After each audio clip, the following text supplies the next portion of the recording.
Doctor Joseph Murphy द्वारा लिखी गई महान कृति आपके अवचेतन मन की शक्ति। चैप्टर 5 आधुनिक समय में मानसिक उपचार। हर व्यक्ति निश्चित रूप से शारीरिक स्थितियों और मानवीय संबंधों के बारे में चिंतित है। क्या वह चीज़ है जो उपचार करती है? उपचार शक्ति क्या है? हर कोई इस प्रश्न को पूछता है। इसका उत्तर है कि यह उपचार शक्ति प्रत्येक अवचेतन मन के अंदर निहित है और बीमार व्यक्ति का परिवर्तित मानसिक स्वरूप इस उपचार शक्ति का उत्सर्जन करता है। मानसिक अथवा धार्मिक वैज्ञानिक चिकित्सक, मनोवैज्ञानिक मनोचिकित्सक अथवा चिकित्सीय डॉक्टर ने कभी भी किसी मरीज को निरोगी नहीं किया। यह एक पुरानी कहावत है। डॉक्टर घाव की पट्टी करता है लेकिन उसका उपचार ईश्वर करता है। मनोवैज्ञानिक अथवा मनोचिकित्सक मरीज के मानसिक अवरोध को दूर करता है जिससे उपचार सिद्धांत को जारी किया जा सके और मरीज को बीमार स्वस्थ किया जा सके। इसी प्रकार सर्जन भौतिक अवरोध को दूर करता है जिससे उपचार तरंगे स्वाभाविक रूप से कार्य कर सके। कोई भी चिकित्सक, सर्जन अथवा मानसिक चिकित्सक यह दावा नहीं कर सकता कि उसने मरीज को निरोगी किया। इस एक उपचार शक्ति को कई नामों से पुकारा जाता है जैसे प्रकृति, जीवन, ईश्वरीय, रचनात्मक, बुद्धिमत्ता और अवचेतन शक्ति। जैसा कि पहले रेखांकित किया जा चुका है, मानसिक, भावनात्मक और शारीरिक अवरोध जिनके कारण जीवन रखने वाले हमारे उपचार सिद्धांत बाधित होते हैं, उन्हें दूर करने के लिए कई विभिन्न प्रकार के उपायों का उपयोग किया जाता है। आपके अवचेतन मस्तिष्क के अंदर निहित उपचार सिद्धांत को यदि आपके अथवा किसी अन्य व्यक्ति द्वारा सही प्रकार से निर्देशित किया जाए तो यह शरीर के सभी रोगों को दूर कर सकता है और यह करेगा। यह उपचार सिद्धांत सभी व्यक्तियों पर कार्य करता है, चाहे वह किसी भी जाति, रंग अथवा पंथ के हो। इस उपचार प्रक्रिया में भाग लेने के लिए आपका किसी विशिष्ट चर्च से जुड़ना अथवा आवश्यक नहीं है। आपका अवचेतन आपके हाथ के किसी भी जले भाग अथवा घाव को ठीक करेगा, चाहे आप अपने को नास्तिक अथवा अज्ञ होने का दावा करते हो। आधुनिक मानसिक चिकित्सीय प्रणाली का आधार वह सत्य है कि अंत बुद्धिमत्ता और आपका चेतन मस्तिष्क आपके विश्वास के अनुसार प्रतिक्रिया देता है। मानसिक विज्ञान चिकित्सक अथवा पादरी बाइबिल की हिदायत या आदेश का अनुसरण करता है। उदाहरण के तौर पर वह आपकी अपनी अलमारी तक जाता है, दरवाज़ा बंद करता है, जिसका अर्थ है वह अपने मन को स्थिर, निश्चित और खुला छोड़ देता है और अपने अंदर अनंत उपचार शक्ति का मन करता है। वह अपने मन के द्वार को सभी बाह्य व्याकुलता के साथ ही वैसी आकृतियों के लिए बंद करता है और फिर धीरे से और जानबूझ कर अपनी प्रार्थना अथवा इच्छा को अपने अवचेतन मन की ओर केंद्रित करता है। वह जानता है कि उसके मानसिक मस्तिष्क की बुद्धिमत्ता उसकी विशिष्ट ज़रूरतों के अनुसार उसे जवाब देगी। वो सबसे आश्चर्यजनक चीज़ जिसे आपको जानने की ज़रूरत है वह है जिस प्रकार के अंत की आप इच्छा करते हैं उसकी वास्तविकता के अनुभव की कल्पना कीजिए। फिर अनंत जीवन का सिद्धांत आपकी जागृत इच्छा और जागृत प्रार्थना पर अपनी प्रतिक्रिया देगा।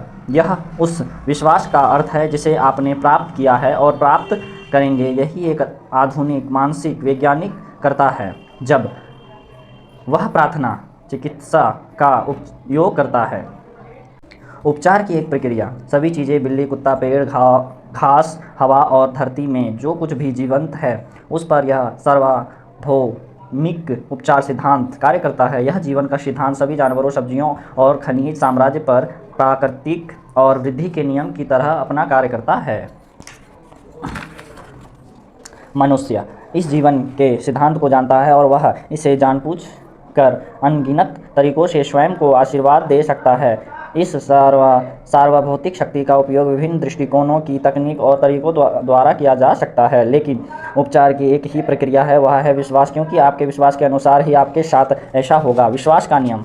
विश्वास के सभी धर्म किसी न किसी विश्वास का प्रतिनिधित्व करते हैं और इन विश्वासों की कई प्रकार से व्याख्या की जा सकती है। जीवन का नियम विश्वास है। अपने बारे में, जीवन और विश्व के बारे में आपका क्या विश्वास है? आपके साथ वही होता है जैसा आपका विश्वास है। विश्वास आपके मस्तिष्क का एक विचार है जिसके कारण आपके अवचेतन मन की शक्ति आपके स्वाभाविक विचारों के अनुसार आपके जीवन के सभी चरणों में वितरित होती है। आपको यह समझना होगा कि बाइबल आपके किसी धार्मिक संस्कार, अनुष्ठान, आकार, संस्थान, पूर्ण वर्ष अथवा किसी सूत्र पर विश्वास करने बारे के बारे में नहीं कहता, यह केवल विश्वास के बारे में बात करता है। अपने मन का विश्वास केवल आपके मन का विश्वास है। यदि आपको विश्वास है तब वे सभी चीज़ें संभव है जिनमें आपका विश्वास है।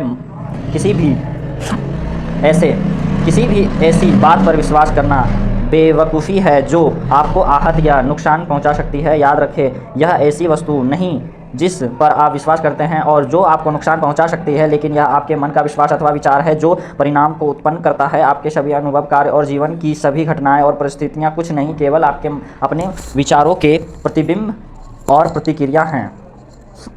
चेतन और अवचेतन मस्तिष्क को वैज्ञानिक तरीके से मिलाकर कार्य करना ही प्रार्थना चिकित्सा मस्तिष्क के चेतन और अवचेतन स्तर का समकालीन, सामंजस्यपूर्ण और बुद्धिमत्ता वाला कार्य है, जिसे विशेष रूप से किसी विशिष्ट ध्येय के लिए निर्देशित किया गया है। किसी भी चिकित्सीय प्रार्थना अथवा प्रार्थना चिकित्सा में आपको अवश्य पता होना चाहिए कि आप क्या कर रहे हैं और क्यों कर रहे हैं। आपको चिकित्सा के नियम पर विश्वास है। प्रार्थना चिकित्सा को मानसिक उपचार भी कहा जाता है और इसका अन्य नाम चिकित्सीय प्रार्थना है। प्रार्थना चिकित्सा में आप जानबूझकर एक निश्चित विचार, मन की तस्वीर अथवा योजना जिसका अनुभव आप करना चाहते हैं उसे चुनते हैं। मान लीजिए कि आप किसी विशिष्ट कठिनाई को प्रार्थना उपचार द्वारा ठीक करना चाहते हैं। आप इस बात से अवगत हैं कि आपकी कठिनाई अथवा बीमारी जो कुछ भी है वह जरूर आपके अवचेतन मस्तिष्क में बैठे नकारात्मक विचारों के डर के कारण है। और यदि आप इन नकारात्मक विचारों को अपने मन से साफ करने में सफल हो गए तो आपको उपचार मिलेगा। इसीलिए आप अपने मन की उपचार शक्ति की ओर मुड़ते हैं और स्वयं को दोबारा इसकी अनंत शक्ति, बुद्धिमत्ता और इसकी सभी परिस्थितियों को सही करने की क्षमता के बारे में याद दिलाते हैं। जब आप इस सत्य की ओर बढ़ते हैं तो आपके डर खत्म होने लगते हैं। इन सच्चाइयों को याद करके अपने गलत विश्वास को भी सही करते हैं। आप उपचार के लिए धन्यवाद देते हैं। आपको पता है कि ऐसा ही होगा और फिर आप तब तक इन कठिनाइयों से मन को दूर रखते हैं जब तक आपको मार्गदर्शन मिलने का एहसास ना हो, और फिर थोड़े अंतराल के बाद आप फिर से प्रार्थना करते हैं। जिस समय आप प्रार्थना कर रहे होते हैं आप पूरी तरह से किसी भी नकारात्मक स्थिति को किसी भी प्रकार की शक्ति देने से मना करते हैं और एक क्षण के लिए यह नहीं सोचते कि उपचार नहीं होगा। मन की ऐसी प्रवृत्ति चेतन और अवचेतन मन का एक संतुलनात्मक मिलाप करवाती है जिससे उपचारिक शक्ति निकलती है। विश्वास चिकित्सा, अर्थ और अंधविश्वास की कार्य प्रणाली। सार्वजनिक रूप से जिसे विश्वास चिकित्सा कहते हैं वह बाइबल में बताया गया विश्वास नहीं है, जिसका तात्पर्य चेतन और अवचेतन मन की परिस्थिति बातचीत का ज्ञान है। एक विश्वास चिकित्सक वह है जो इसमें शामिल शक्तियों और बलों के बारे में किसी भी वैज्ञानिक समझ के बिना उपचार करता है। वह यह दावा कर सकता है कि उनके पास उपचार का विशेष तोहफा है और बीमार व्यक्ति का उसमें और उसकी शक्तियों में अंधविश्वास परिणाम ला सकता है। दक्षिण अफ्रीका और विश्व के कई अन्य भागों में वुड्डू डॉक्टर यानी जादूगर जादू टोने द्वारा उपचार कर सकता है, अथवा एक व्यक्ति किसी संत की हड्डियों को छूने से निरोगी हो सकता है या किसी भी ऐसे कारण या वस्तु से स्वस्थ हो सकता है जिसकी वजह से मरीज ईमानदारी से उपयोगों और प्रक्रियाओं पर विश्वास करता है। कोई भी ऐसा तरीका जो आपको डर और चिंता से विश्वास और उम्मीद की ओर लाता है वह आपको ठीक कर सकता है। बहुत से व्यक्ति हैं, उनमें से हर एक दावा करता है कि क्योंकि उसका निजी सिद्धांत परिणाम देता है इसलिए वही सही है। इस अध्याय में जैसा बताया गया है सत्य नहीं है। यह दिखाने के लिए कि अंधविश्वास कैसे कार्य करता है आपको स्विस चिकित्सा फ्रांस एंटोम मेस्मर के बारे में हमारा विचार विमर्श याद होगा। सन 1776 में उसने एक बनावटी चुंबक को बीमार हिस्से पर लगाकर काइयों को ठीक करने का दावा दिया था। बाद में उसने अपने चुंबक फेंककर पशु चुंबकत्व का सिद्धांत को बनाया। उसने दावा किया कि यह द्रव्य है और जो विश्व में व्याप्त हैं और मानव जीवन में वह सबसे ज़्यादा सक्रिय है। उसने दावा किया कि यह चुंबकीय द्रव्य जो आप उसके शरीर से मरीजों में जा रहा है उसने उन्हें निरोगी बना दिया। लोग उसकी ओर भागे और कई अद्भुत इलाज हुए। मेस्मर फ्रांस चले गए। वहाँ की सरकार ने उनके उपचार को जांचने के लिए एक कमीशन बैठाया। उसमें चिकित्सक और साइंस एकेडमी के सदस्य जिसमें बेंजामिन फ्रैंकलिन भी शामिल थे एक रिपोर्ट में मेंबर के दावों के तथ्यों को पेश किया गया, लेकिन उन्होंने बताया कि उनके चुंबकीय द्रव्य सिद्धांत की सत्यता का कोई प्रमाण नहीं मिला और कहा कि इस प्रकार के प्रभाव मरीजों की कल्पना की वजह से थे। इसके तुरंत बाद में समर को देश निकाला दे दिया गया और उनकी मृत्यु 1815 में हुई। उसके थोड़े समय बाद मैनचेस्टर के डॉक्टर बेड ने दिखाया कि चुंबकीय द्रव्य का डॉक्टर मेस्मर के इलाज में कोई लेना देना नहीं था। डॉक्टर बेड ने पाया कि मरीजों को सुझाव द्वारा सम्मोहित किया जा सकता है, जिसके दौरान विख्यात घटना जिसे मेंबर ने चुंबकीय नाम दिया था को उत्पन्न किया जा सकता है। आप यह आसानी से देख सकते हैं कि यह सब इलाज निश्चित रूप से मरीजों की कल्पनाशीलता के साथ ही उनके अवचेतन मन को भी दिए गए अच्छे स्वास्थ्य का शक्तिशाली सुझाव था। इन सबको अंधविश्वास भी कहा जा सकता है, क्योंकि लोगों में जानने की समझ नहीं थी कि इन उपचारों को कैसे किया गया। व्यक्ति परक विश्वास और इसका तात्पर्य आपको यह कथन याद होगा और जिसके विचार में बार बार जाने की ज़रूरत नहीं है, यह कि व्यक्ति का व्यक्ति परक अथवा अवचेतन मस्तिष्क अपने चेतन अथवा वस्तु कारण मन के लिए उतना ही उत्तरदायी है जितना किसी अन्य के द्वारा दिए सुझावों का। इसका तात्पर्य है कि जो कुछ भी आपका चेतन विश्वास है, यदि आप उस विश्वास को सक्रिय अथवा निष्क्रिय होकर स्वीकार करेंगे तो आपका अवचेतन मन सुझाव से नियंत्रित होगा और आपकी इच्छा पूर्ण होगी। मानसिक चिकित्सा में जरूरी विश्वास पूर्ण रूप से विषय परक विश्वास है और यह चेतन मस्तिष्क अथवा वस्तु परक द्वारा विरोध न किए जाने पर प्राप्त हो सकता है। शरीर के उपचार पर जाहिर है दोनों चेतन और अवचेतन मन के समवर्ती विश्वास की सहमति जरूरी है। यद्यपि यह हमेशा आवश्यक नहीं है कि आप अपने मस्तिष्क को शिथिल और शरीर को निद्रावस्था में लाकर निष्क्रियता और स्वीकृति पा सकते हैं। मध्यहोशी की अवस्था में आपकी निष्क्रियता विषय परक छाप स्वीकार करती है। हाल ही में मुझसे एक व्यक्ति ने पूछा, ऐसा क्यों है कि मेरा उपचार एक पादरी ने किया? जो कुछ उसने कहा मैंने उस पर विश्वास नहीं किया। उसने कहा, बीमारी जैसी कोई चीज़ नहीं है और पदार्थ का कोई अस्तित्व नहीं है। इस आदमी को पहले लगा कि उसकी बुद्धिमत्ता की बेइज्जती हुई थी, फिर उसने इस अपाच्य बेवकूफ़ी पर विरोध किया। इसकी व्याख्या सरल है, उसे शीतल शब्दों में शांत किया और फिर उसे एकदम निष्क्रिय स्थिति में होने के लिए कहा। उसका पादरी भी निष्क्रिय हो गया और शांति के साथ धीमे स्वर में 1 घंटे तक दृढ़ता से कहता रहा कि इस व्यक्ति के पास एक पूर्ण स्वास्थ्य, शांति, सामंजस्यता और संपूर्णता होगी। उसे बहुत आराम महसूस हुआ और वह फिर स्वस्थ हो गया। यह देखना आसान है कि उसका विषय परक विश्वास प्रत्यक्ष रूप से उपचार के समय निष्क्रिय रहा और पादरी के द्वारा पूर्ण स्वास्थ्य का सुझाव उसके अवचेतन मन को पहुंचाया गया। यहाँ 2 वस्तुनिष्ठ मन आपसी सहमति में थे।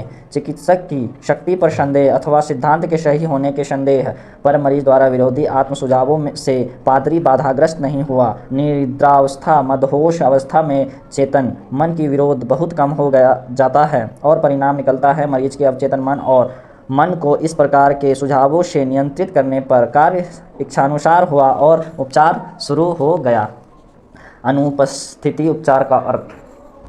मान लीजिए आपको पता चलता है कि आपकी माताजी न्यूयॉर्क शहर में बीमार है और आप लॉस एंजेलिस में रहते हैं। आपकी माँ शारीरिक रूप से जहां आप हैं वहां नहीं है, लेकिन आप उनके लिए प्रार्थना कर सकते हैं। यह आपके अंदर का पिता है जो कार्य करता है। मन का रचनात्मक नियम। अवचेतन मन आपकी सेवा करता है और वही काम को करेगा। उसकी आपके लिए प्रतिक्रिया स्वाभाविक है। आपके उपचार का अर्थ है आपके अंदर स्वास्थ्य और सामंजस्यता की भावना पैदा करना। अवचेतन मन के द्वारा होने वाला आंतरिक एहसास आपकी माँ के अवचेतन मन के द्वारा कार्य करता है, क्योंकि यहाँ केवल एक ही मन है। आपका स्वास्थ्य, प्राण, शक्ति और पूर्णता एक सर्वभौतिक चेतन मन द्वारा संचालित होते हैं और यह जीवन के विषय परक अथवा रचनात्मक पहलू में एक गति का नियम निश्चित करते हैं जो उनके शरीर में एक उपचार के रूप में स्पष्ट होता है। मन के सिद्धांत में समय अथवा जगह जैसा कुछ भी नहीं है। यह वही मन है जो आपकी माताजी के द्वारा कार्य करता है, चाहे वह काफ़ी कहीं भी हो। वास्तव में अनुपस्थिति उपचार और उपस्थिति उपचार में कोई अंतर नहीं है, क्योंकि सर्वभौतिक मस्तिष्क सर्वभूत सब जगह उपस्थित परमेश्वर है। आप किसी विचार को भेजने अथवा रोकने का प्रयास नहीं करते हैं। आपका उपचार विचार की एक चेतन गति है और जब आप अपने स्वास्थ्य की गुणवत्ता, ठीक होने और आराम को समझते हैं तो सब गुण आपकी माँ के अनुभव में फिर से उभरते हैं और इसका परिणाम मिलेगा। निम्नलिखित उदाहरण अनुपस्थिति उपचार एक उत्तम उदाहरण है। हाल ही में लॉस एंजलिस में हमारे रेडियो कार्यक्रम के एक श्रोता ने न्यूयॉर्क में अपनी माँ, जिसकी कोरोनरी धमनी में खून का जमाव हुआ था, उनके लिए इस प्रकार से प्रार्थना की, उपचार की शक्ति वहाँ है जहाँ मेरी माँ है। उनकी शारीरिक स्थिति कुछ नहीं बल्कि उनके जीवन विचार का प्रतिबिंब है, जैसे कि स्क्रीन पर छाया। मुझे पता है कि स्क्रीन की छवि को बदलने के लिए मुझे प्रोजेक्शन की रील को बदलना होगा। मेरा मन एक प्रोजेक्शन की रील है और अब मैं अपने मन में संपूर्णता, सामंजस्यता और अपनी माँ के लिए स्वास्थ्य की छवि लाऊंगी। अनंत उपचार चिकित्सा की उपस्थिति जिसने मेरी माँ का शरीर और उसके सभी अंगों को बनाया, जब अब उसके हर परमाणु को संतृप्त कर रहा है और शांति की नदी उसके शरीर की हर कोशिका में से होकर बढ़ रही है, डॉक्टरों को दिव्य शक्ति, मार्गदर्शन और निर्देश दे रही है। और जो कोई भी मेरी माँ को छूता है उसे सही चीज़ करने का मार्गदर्शन मिलता है। मुझे पता है कि बीमारी की कोई स्थायी स्थिति नहीं है। यदि ऐसा होता तो कोई भी स्वस्थ नहीं हो सकता। मैं अब स्वयं को प्यार और जीवन के अनंत सिद्धांत के बारे में जोड़ती हूँ और मुझे पता है और स्वीकार करती हूँ कि सामंजस्यता, स्वास्थ्य और शांति मेरी माँ के लिए शरीर में दिखाई दे रहे हैं। उसने उपयुक्त तरीके से कई बार दिन में प्रार्थना की और उसकी माँ को कुछ दिनों बाद अभूतपूर्व स्वास्थ्य लाभ हुआ, जिसे देखकर विशेषज्ञ को बहुत आश्चर्य हुआ। उसने उसकी ईश्वर पर गहरी आस्था के लिए उसे बधाई दी। जिस प्रकार का परिणाम जो उसकी बेटी के मन में आया, उसने मन के रचनात्मक नियम को जीवन के विषय परख की और गति दी, जिसने स्वयं को उसकी माँ के शरीर में उत्तम स्वास्थ्य और सामंजस्यता का रूप प्रकट किया। जो कुछ बेटी ने अपनी माँ के लिए सच की तरह महसूस किया, उसी समय उसकी माँ को वह अनुभव के रूप में महसूस हुआ। अवचेतन मन की गतिज कार्यवाही का उत्सर्जन। मेरे एक मनोवैज्ञानिक मित्र ने बताया कि उसके एक फेफड़े में संक्रमण हो गया था। एक्सरे और निदान ने टीबी होने का पता चला। रात्रि के समय वह सोने से पहले दृढ़ता से कहता, मेरे फेफड़े की हर कोशिका, नस, ऊतक और मांसपेशियां अब पूर्ण शुद्ध और उत्तम बन रही हैं। मेरा पूरा शरीर पुनः स्वस्थ हो और लयबद्ध है। यह उसके वास्तविक शब्द नहीं है, लेकिन जो कुछ वह कहना चाहता था उसका सार है। करीब 1 महीने में उसका पूरा उपचार हो गया। बाद में लिए गए एक्सरे ने उत्तम उपचार दिखाया। मैं उसका अपनाया तरीका जानना चाहता था, इसलिए मैंने उससे पूछा कि क्यों वह इन शब्दों को सोने से पहले कहता था। उसका जवाब यह था, अवचेतन मन की गतिशील कार्यशैली आपके सोने के समय में भी अनवरत चलती रहती है, इसलिए अपने अवचेतन मस्तिष्क को कुछ अच्छा कार्य करने के लिए कहिए जब आप गहन निद्रा में होते हैं। यह एक बहुत चतुर जवाब था। लयबद्धता और उत्तम स्वास्थ्य के बारे में सोचते हुए उसने कभी भी अपनी कठिनाई को नाम से नहीं पुकारा। मेरा दृढ़ता से सुझाव है कि अपनी बीमारी के बारे में अथवा आपका उसका नाम लेना बंद करें। आपका उनके लिए ध्यान और डर उनका पोषण करता है। जिस प्रकार उपयुक्त मनोवैज्ञानिक एक मानसिक सर्जन बन गया, उसी तरह बने तब आपकी परेशानियां मृत शाखाओं की तरह छंट जाएगी। यदि आप लगातार अपने दर्द और लक्षणों का नाम लेंगे तो आप अपनी गतिज कार्यवाही को रोकते हैं। इसका अर्थ है उपचार शक्ति और आपके अवचेतन मन से शक्ति उत्सर्जन का कम होना। यही नहीं, आपके अपने मन के नियम के अनुसार यह छवि आकार लेने लगती है उन चीज़ों की तरह जिनसे मैं बहुत डरता हूँ। अपने मन को जीवन के महान सत्य से भरिए और प्यार की रोशनी में आगे बढ़िए। आपके स्वास्थ्य के सहायकों का सारांश जानिए कि वह क्या है जो आपको स्वस्थ कर सकते हैं। समझिए कि आपके अवचेतन मन को दिए गए सही निर्देश आपके मन और शरीर को स्वस्थ करेंगे। अपनी याचना अथवा इच्छाओं को अवचेतन मन को भेजने के लिए एक निश्चित योजना बनाएं। अपनी इच्छा के अंतिम परिणाम की कल्पना कीजिए और इसकी वास्तविकता को अनुभव कीजिए। इसका अनुसरण कीजिए, आपको निश्चित परिणाम मिलेंगे। विश्वास क्या है, इसका निर्णय लें। यह जानिए कि विश्वास आपके मन की विचार है और जो कुछ आप सोचते हैं उसी का आप निर्माण करते हैं। बीमारी अथवा वह चीज़ जो आपको दुखी अथवा आपका नुकसान करती है उस पर विश्वास करना बेवकूफ़ी है। उत्तम स्वास्थ्य, समृद्ध, शांति, धन, संपदा और दिव्य मार्गदर्शन पर विश्वास करें। महान एवं कुलीन विचार जिन्हें आप स्वाभाविक रूप से सोचते हैं वे महान कार्य बनते हैं। अपने जीवन में प्रार्थना चिकित्सा की शक्ति को अपनाएं। एक निश्चित योजना, विचार अथवा मानसिक छवि बनाएं। मानसिक और भावनात्मक रूप से उस विचार से जुड़िए और जिस प्रकार से आप अपने मानसिक रुझान के प्रति निष्ठावान रहते हैं उससे आपकी प्रार्थना का उत्तर मिलेगा। याद रखें, यदि आप वाकई उपचार की शक्ति चाहते हैं तो आप इसे विश्वास के द्वारा पा सकते हैं, जिसका अर्थ है आपके चेतन और अवचेतन मस्तिष्क की कार्यशैली का ज्ञान। विश्वास समझदारी के साथ आता है। अंधविश्वास का अर्थ है कि एक व्यक्ति को उपचार के परिणाम बिना किसी शक्ति और वैज्ञानिक समझ के मिलना। अपने प्रियजनों के लिए जो बीमार हो सकते हैं उनके लिए प्रार्थना करना सीखिए। अपने मस्तिष्क को शांत कीजिए और अपने स्वास्थ्य, जीवन प्राण और उत्कृष्टता जो एक सार्वभौतिक विषयपरक मन के द्वारा काम करते हैं उसे आपका प्रियजनक महसूस करेगा और यह उसके मन में पुनर्जीवित होगा। तो चैप्टर 5 यहाँ समाप्त होता है। अब हम चैप्टर 6 पढ़ेंगे नेक्स्ट वीडियोज़ में। अगर आपको इसमें कुछ गलतियाँ हो, पढ़ने में तो अभी होगा ही, और कुछ गलतियाँ हो तो कमेंट करें, सुधारूँगा मैं।